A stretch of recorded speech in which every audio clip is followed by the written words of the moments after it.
Yo, what up? You're listening to Record Keepin, and I'm your host, Astasia. Record Keepin is the place where we have meaningful conversations about embracing your most authentic self, dating, friendships, and the whole nine, as well as music to support and further the conversation. Because I want us all to leave this moment with records to help our growth, challenge our minds, and especially feel a good vibe. So with that being said, if you're ready for what I got in store for you, then let's get it. For this episode, we're going to be diving into how a job can either be hell, a place that you really enjoy, or just something for you to get by and you really don't care enough to leave. I've been in customer service since I was 16 years old, and to be face to face with people who think they're right all the freaking time is super unreal. My first job was Chick-fil-A, and since then my list got long of people who are on my hit list for when the right time comes. I worked at Michael's, The Gap, The Real, and I even helped teach some little kids how to skate. And that job was cute. It's just the pay was really low, and their hours were scheduled as if I was a rich girl who just wanted to get this job because my parents told me I needed to learn discipline. It was that low, if you get my drift. But on the note of really low pay being one of the factors of a job being a hell or not, there's also other factors that could really make or break the work environment. And trust, we are going to get into all of that. But let's start with the application and interview process. So in my opinion, Indeed is definitely a close second to LinkedIn for me. I feel like the people that post on Indeed don't usually lead you to a website where you have to input your resume and then type out your experience like it's not in your freaking resume. Don't piss me off. That pisses me off every single time it happens. And LinkedIn, oh my gosh. It's like every single job internship I click, I'm directed to a Workday website. And now I have to make an account, upload my resume, and then type everything that's on my resume out. They need to stop this, and they actually need to ban this. As I'm talking about this, I guess it's really a Workday issue. Also, a thing that I hate about LinkedIn is that whenever I'm about to apply to an internship or a job, it tells me how many applicants already applied. And okay, it may be nice to know that other people are interested in this internship or job and it's a big applicant pool. But I get intimidated by stuff like that, and not gonna lie, there has been a number of internships where I have literally seen 100+ applicants and exited right out because I don't wanna be in that, if you know what I mean. But then again, every job applicant pool is big, so it's really like if they choose you or not. So it's really all about, I guess taking a risk. And also another thing about applying the jobs, I was about to apply to this place called Cure Thrift. Before I realized that one time I passed this thrift, it made a stink face because it was one of those upscale thrift stores in Williamsburg. And if you know anything about Williamsburg is incredibly white. And excuse my French, but Williamsburg is white as hell. I don't want to work in Williamsburg. That's not my path. I don't think God will lead me there. But before I realized that it was this particular thrift store, I put in my resume, my most relevant job experience, and then I was directed to this questionnaire about why the freak I wanted to work at the thrift and my availability. First off, don't ask me no questions before the interview. That's what the interview is for. Impress with my resume, then call a sister in. That's it. And that's all. Once I got to this part is what led me to look up what Cure Thrift was, because I'm like, what the audacity? So then I found out and immediately exit out that dang application because you're not gonna get me. And it's also like, I doubt you want black people in your store. You can get on my face with that. Also, besides a job for customer service, when it comes to applying for internships, man, do I hate a cover letter. Oh my freaking gosh. I hate a cover letter because I never know what the perfect thing is to say, like ever. And then I was also instructed, and I know this is a rule, not to repeat what's exactly on my resume and to go a bit more in depth. And one thing about me is I know that I kind of struggle with the structure of writing and what should go here, or should that last sentence be the first sentence, and why is that first when it should be in the middle? That all makes it's not impossible for me to overcome this writing structure thing, but I am intimidated by it. Overall, it's just like, why? Why do you need to know how much I want this job? I'm applying, ain't I? You see what I've done on my resume. Call me in for an interview if you want to learn more about my passion. Please. Enough. But applying to a job can be easy. for sure. But it really stressed me out because I just need one of these applications to hit. Like, I'm just tired of applying. When it does hit and I get called in for an interview, child. I get word, like, I have word vomit, especially for a job that I don't really want in the first place. They just called me back. So this wasn't in that case, but I had just went to this Women in Media Summit at this organization, and I went up to this guy for this one of the companies that was there. I was just like, oh, my name is Stasia, you know, I'm an advertising, like marketing senior at the blah, blah, blah. And I was just listing what I did and kind of trying to work its way to me loving how I can help people and make an impact on people's lives. When I tell you, I had no idea what I was saying. I just know I was saying something, and I just hope he got something out of that. And my underarms was sweating profusely. I mean, it was a waterfall down there. I like running down my arm. If you know, you know. And suddenly I was out of breath and my mouth was dry and my throat felt like a dang Sahara desert. I'm like, Nick, like you was just fine. You was just fine. Can you get it together for me? And also in an interview, I just don't like when I'm asked, why do you want to work? Insert blank.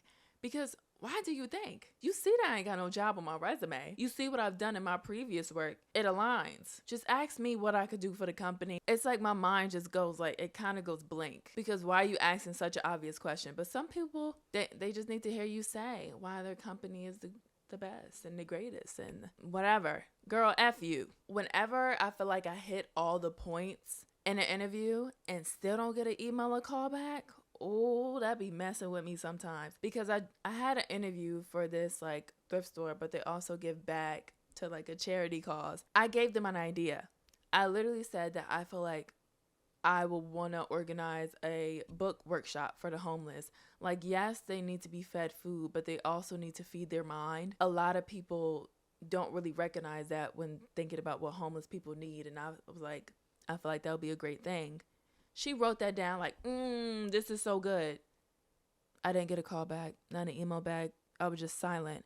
I would rather a rejection than silence. Don't you dare have me use my time and to interview for a job that I want, and you don't even say, oh, unfortunately, like you did not get the job. We moved on with another candidate. It's simple. It's incredibly simple. It's not that hard. For the Chick-fil-A interview that I had, it wasn't by myself. I was with a grown man. The candidate beside me, he was a grown man. I don't like group interviews. I don't like two-person interviews. I don't know this nigga from a can of paint. We don't need to be in an interview room together. I once did a group interview at Tilly's. I believe it was shortly after COVID or maybe before COVID. We didn't apply together. Why am I trying to beat Cody to the question that you just asked when I shouldn't have to do that? And you know what was so crazy about that Chick-fil-A interview and being interviewed with that grown man? They told me on the spot that I got the job. And they told that man, unfortunately, this can't work out. 16-year-old me was like, oh my gosh, nobody didn't just do this in front of me. That's embarrassing for the other person to get the job and you didn't. It doesn't feel ethical. I also had a phone call interview with this thrift store. It's so not personable. Let's ban phone call interviews unless it's like the second round of interviews. Because first off, you can't see my face. You can't see my smile. You don't even know what I'm wearing. You don't even know if I'm very intentional with how I'm going about this interview based on my body language. It's just not right. During this phone call, this woman asks me how would I describe my style? You trying to see if I'm black or not? This thrift store was in Williamsburg. And like I said, it's white as hell. Williamsburg is not the place for black people. In my opinion, I just don't feel welcome there. Girl, don't ask me about my style. Ask me what I could bring to the company. Get her out of there. Get her out of corporate. Get her out of there. And also, I didn't get that job. And the email that was sent to my inbox said, oh, we went with another candidate who has more experience and skills better aligned with. Excuse me? What you got? You want me to do backflips at this thrift store? What's so grand about working at a dang thrift store? Don't upset me, Jessica. What's so funny about the interview process is because once you pass the interview and the application and you get into the job, you stand there and you look around and be like, is this the job that I was praying and hoping for, God? God, I don't know what I was thinking. I don't know why I'm here. Please get me out of here. Because sometimes a check is a check just does not cut it, especially when you're in a work environment full of these toxic chemicals and it's really stressing you out more than when you were unemployed.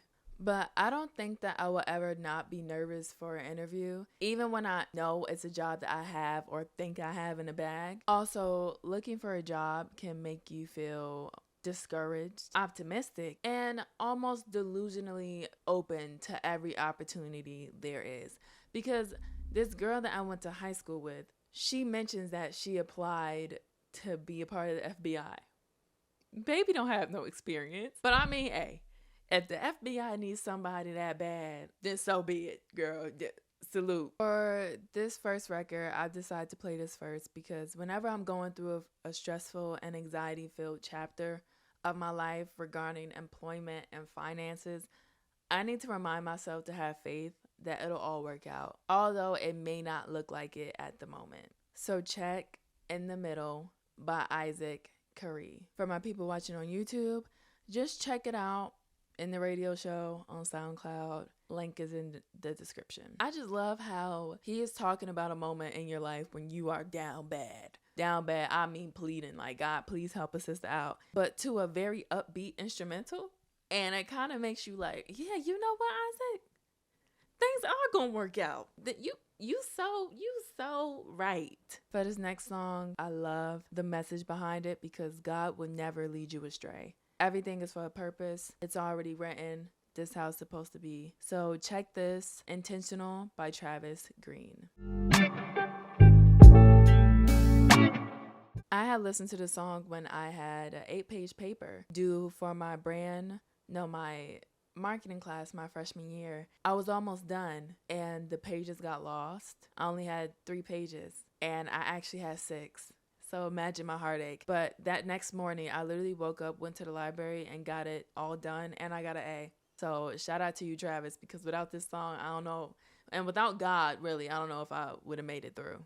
Okay. So once you finally got out that battlefield of applying and interviewing for job after job, then you enter a world full of bad management, low pay, cliques, shady coworkers, and terrible customer. I mean bottom of the barrel people shopping at the store. First off, cliques are so childish, and people who ostracize others just because they don't know them are quite lame. It's very loser-like. When you're a new hire and everything about the business is new and how it works, and to feel excluded by the people you have to work with makes you either want to fight or curl up in a ball, or maybe both.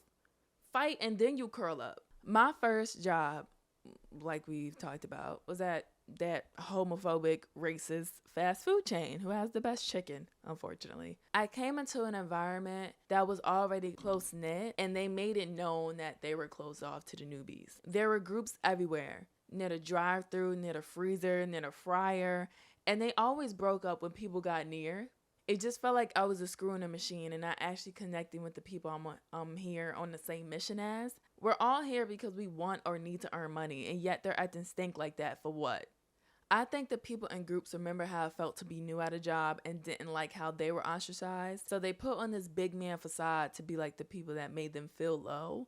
But then they just repeat the cycle. This never made sense to me because how are you going to turn to the people that you hated? People just want to feel important, truly. I did have a friend that I legit went to elementary, middle school, and high school with. So we already had that bond.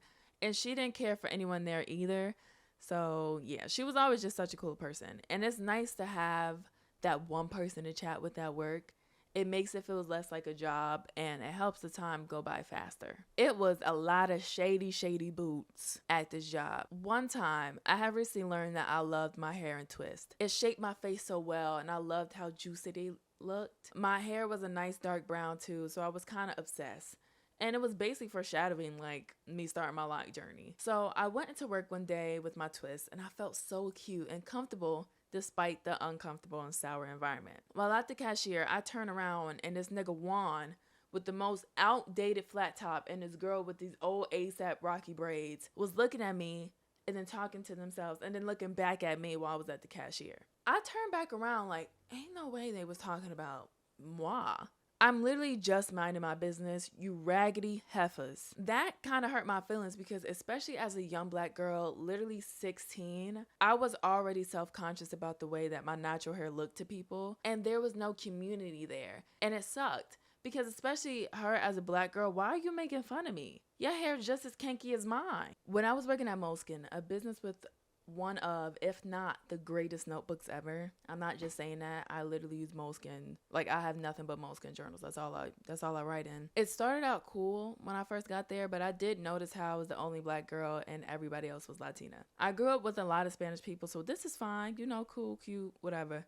But I know that they could get really cliquey and start speaking in their native tongue around you, basically leaving you out of the conversation on purpose. Anyways, one of my co-workers one day, she mentions how I always look aggressive. And to my black people out there, we know what that means. I come in, I'm very sweet. I'm very welcoming. I'm very open. I have never given the impression that I will rock a hoe down and beat somebody up. That has never been that. But she said, oh, I come in there like I'm ready to fight. But then again, this is also a girl who has somebody who's black on her family side, in her family. And she's like, oh, they're so dark, like midnight dark. Why are you? Get out my face. There was also this new coworker. He was a guy, and he talked about the films he watched, and they were all heavy in child pornography. Man, what the freak is that? And he said that he watched it alone in a room at night. You're nasty. You need to leave. There was also this new hire, this white girl. She didn't like that I won't let her think she knows what's best. I was training her and she was telling me things that were not right or true to company protocol. Like, girl, who worked here longer than you? Get out my face. And then when she realized she cannot walk over me and she will not just say anything to me, she started to talk about me to the coworker that said I was aggressive. I had to get out of there immediately. After this white girl and this guy came into the mix, literally, bye-bye.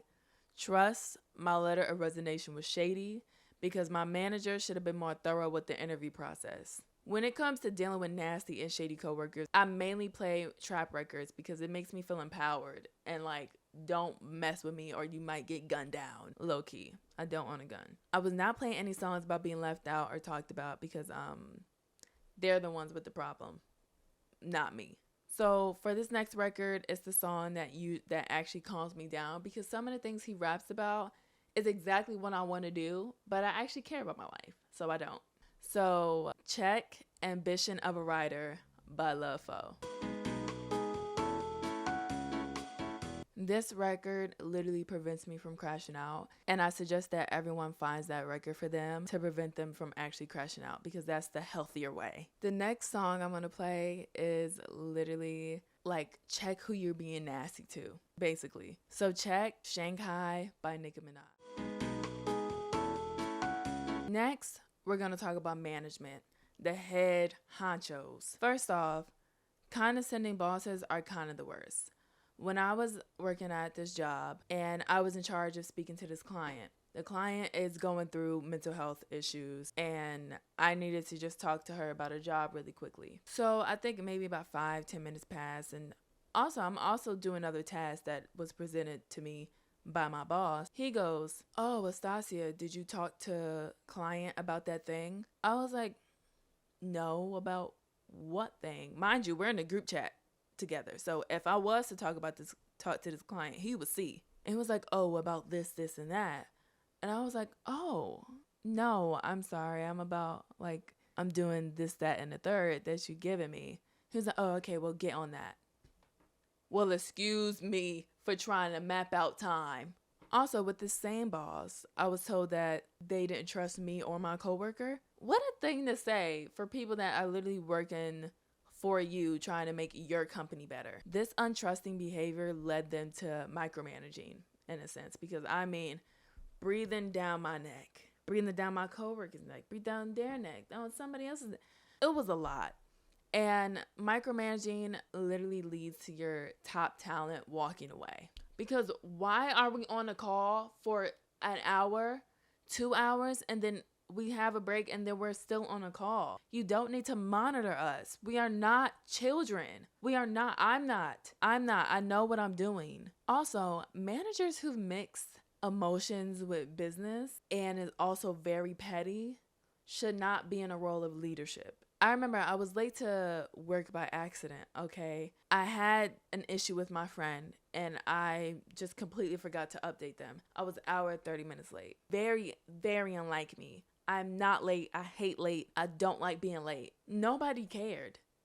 Nobody asked me, not even 20 minutes in, oh, is Estacia here? Not even 30 minutes in, oh, this isn't like her. Let's check. Is she dead? Is she dead? They only cared that I wasn't working for the company. Like I wasn't doing anything to benefit them. I literally could have got kidnapped. Like you wouldn't care. And then when I got on, they still didn't care. Isn't that crazy? Bad management has always made me leave a job. First, the hair color change at Chick-fil-A. Dyed my hair. It was supposed to be like a ginger. It was like a kind of pink. Said that couldn't come back until I dyed again. Never came back. The bad hiring process at Moleskin, them two niggas. And this manager, Juan, another Juan, at Michael's, because he started bugging with the schedule with no explanation. And he was always breathing down somebody's neck. Speaking of Juan, though, he's number one on my list. He's number one. He replaced our old manager, Cameron, who was the sweetest, most respected, and kindest manager I ever had. Shout out to that man. But Juan always said my name with such a racist undertone. Like, it just felt like, ugh, I don't like the way you say that to me. It felt like a microaggression every single time. He was balding and his eyes was bulging out that big head. Every time I asked about the schedule, he kept saying things were changing, yet they never did. And my hours got cut into half with no explanation. I don't play and will never play about the people in charge of my work environment. Bloop, out of there with a quickness. They like to show out half the time, and I do not like dealing with managers who also can never admit when they're wrong or made the wrong move. We're all humans, stink. You're not immune to that. The record I'm about to play is to all the managers that make the work environment sour. So check this, Shut the F Up Talking to Me by Zach Fox. First off, I love that man. Yay that he married, but I love that man. So now we're on to customers. Just because they're a customer, don't make them right. They be loud and wrong. On my first day of training at Chick-fil-A, this black woman yelled at me because I got the wrong thing. I put the wrong thing on her order. And she was like, oh, I didn't say that. No, I didn't say that. Where your manager at? I didn't say that. Oh, like, you gonna need to take that off. You can't listen. Yo, big behind. She didn't even be here anyway. Get out of my face. Get out of my face. And the crazy thing is, I had an in-training clip on my name tag. She knew I'm very new to this and I'm not true to this. She should have respected that. But instead, she was too hungry and let her hunger disrespect me. Or she just disrespectful person. At Michael's, they had their privileged Trump supporters. Sometimes the customers like to show their politics for a second just to remind us what side of history they're on, which is so weird because you could be talking about that. You could be talking to a customer and then they'll just be like, oh, you know, like that woman that ran for president. Whoa, girl, you just over here buying knitting stuff. Could we not? This is not the time and the place for you to talk about politics. Discount warriors as customers. Oh, one mark on the thing and the whole thing needs to be 70% off. Like, baby, let me just take this off your hands. You not getting this.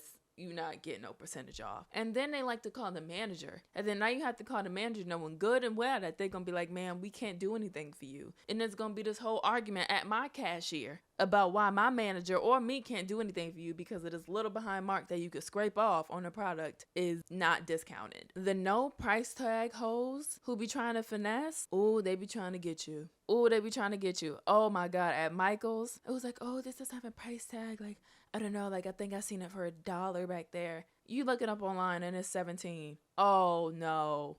No, if you think that you was gonna get a rocket launcher with glitter coming out of it to bedazzle your house for $1, you're bugging out your dang mind, ma'am. Lastly, you rang one thing twice by mistake and then now they're like, oh, you can't do your job right. Where's the manager? Oh my God, like this why I don't come here. Chill the freak out.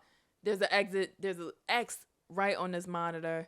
You'll be fine, lady. I really appreciated the customers who knew that I was trying my best. One lady offered me an assistant job at the bank because of how her kid had either grabbed the wrong thing or what she wanted was broken. So I left the cashier real quick to get it because I could see that the mom was already stressed out, and I just brought it back like, here you go, for your little baby. And she said that she really did appreciate that I did that. The thing about me is I really love to help people. It feels good to let them know that they aren't alone, and whatever support they need, I have no problem doing it. We all need a little help in this world, and when working in customer service, I'm actually more than happy to do whatever will make someone's shopping experience good, because Lord knows I don't like it when I'm shopping somewhere and I just don't feel seen. Like, not even a hey, how you doing? Oh, I like your shoes. Oh, what are you shopping for? Nothing. It's just stares that scream, you better not steal. Customers who are artists really inspire me at Michaels and Moleskine, because while helping them choose whatever it is that they needed for their craft, I got to see their art, because of course I'm gonna ask, like, what you need this plier for? What do you need? Why are you buying 15 pieces of wood? But also, even if I didn't ask, I will always circle back to what a customer had bought that I wasn't familiar with and see what it could be used for. Basically how I started making earrings with beads and that particular wire that you could bend,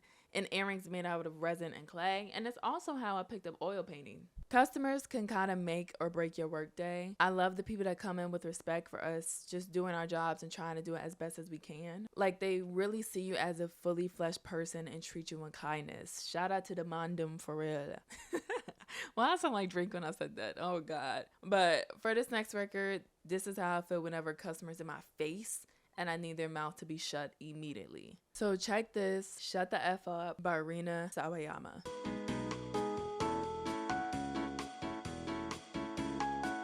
So for the customers that make me feel like that girl, electric almost, just know this next record is how you make me feel. So cue Electric Lady by Janelle Monae featuring Solange. The last thing we're going to hit for this episode is the low pay and minimal hours when working at a job. Because why am I being forced to work 9 to 5 for only $16 an hour? Huh? And this economy is nuts. Because why are you hiring someone for only 2 days, an hour each day, and it's $15 hourly at that? What a time waster. That's how my roller skating job was when I was I was an assistant teacher to teach little kids how to roller skate. Obviously, I enjoyed it, but baby, that summer was rough, and it will never and could not support me financially. Jobs that have 4-hour shifts and only have you working no more than 3 days is criminal, because God forbid you take another job. Now it's a conflict of interest? Nigga, please. Can't even buy a meal and a nice shirt with that low behind check. You have enough for whatever bills you got, and that's it. Another thing, why is asking for a raise such a big deal? You know I deserve a raise. I've been here for enough, and not even $1? Not even $2? Cheap. I had a job, and it took a minute for me to get from 15 to my desired hourly pay. Although I was promoted, but my bank account was not. We had a conversation later, past the date that he said we were gonna circle back to the raise conversation. And he said he pushed it back because of my school and whatnot. Mind you, I was working during the school year. I was doing everything that you asked of me. Working a job and still being broke reminds me of skit number 2 on Kanye's Late Registration album. If you never heard it, listen to this real quick. But not for real though, feeling broke with not $1 in your account, not even $10, is actually very stressful, because you have bills to pay, and knowing that your next check is not even gonna cover your credit card bill, your Klarna payment, them hoes still trying to get me. You can't rent, monthly subscriptions, and on top of that, food and clothes. It's not a nice place to be in. Right now, I'm working as hard as I can to find a job that aligns somewhat with my marketing degree, and truly whatever God sees fit for my life right now. But I'm praying extra hard that God is like, okay, dang girl, here you go. Here go a job. For this record I'm about to play, I just recently found it while preparing for this episode, and I was like, ooh, this is perfect. So check Ain't With Being Broke by Ghetto Boys. They spoke the truth and nothing but it, okay? For this next song, cue I Hate My Job by Cameron. And FYI, it's a very old track made in 2010. So give some grace. The audio's a little fuzzy, but try to tune into what he's saying. Working to be broke is so counterproductive, bruh. I recently left a job that I feel like it wasn't serving me anymore. It was scary, I gotta admit, and I was very anxious about it. But I had to leave because it felt like my talent wasn't supported or encouraged in that certain environment anymore because I grew. I grew while working there. Also, I was basically working for free, if we being completely honest. Sometimes you just have to leave a job without any job lined up because it's that serious. Having a job you don't like and you're not even making that much at could be so taxing. I was so focused on the bag, but it got to a point where I realized this really ain't it and decided to get on my jolly way. So that's it for episode 4. Amazing that there's now 4 episodes of Record Keeping out. Look at me, going strong, believing in myself. Make sure to follow Record Keeping on Instagram, but keep the eye out of it. I'm out of here, and before I go, a reminder to never stay at a job that leaves you mentally and physically exhausted. No job is ever worth sacrificing your health. I hope you enjoyed this episode, and for the very last track, I'm going to play Money Trees by Kendrick Lamar. So check this. This is so funny because right after I record this episode, I had an interview today and it was scheduled for 12 p.m. a Google Meet. The woman never showed up. How I get ghosted by a job? So I messaged the woman on LinkedIn like, hey, your store manager didn't show up for a meeting that she scheduled with me. Look, I prayed, I asked God, I was like, look, if this job ain't for me, then please God, let me show that to me. Show it to me. I don't care how much I need a job. I'm going to need you to show me that this is not the vibes. But I didn't do a full outro for this YouTube channel. So if you enjoyed this episode, please like, comment, subscribe, and also follow me on Instagram, Record Keepin', because I have segments like DJ Save My Week, Ayo You Listening, which highlights upcoming DJs and music artists. And we have fun. You've listened to Record Keepin'.